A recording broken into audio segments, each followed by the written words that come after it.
Before starting the calculation, define the boundary conditions of the profiles. Select the constraint object and apply it to one of the free ends of the profile.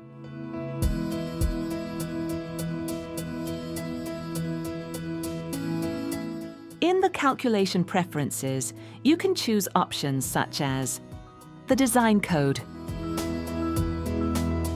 the parameters for weld and plate checks,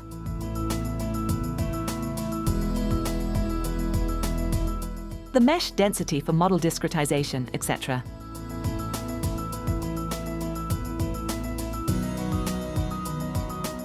Run the calculation of the connection from the dedicated menu. You can perform the calculation for each single phase, model, stresses, checks.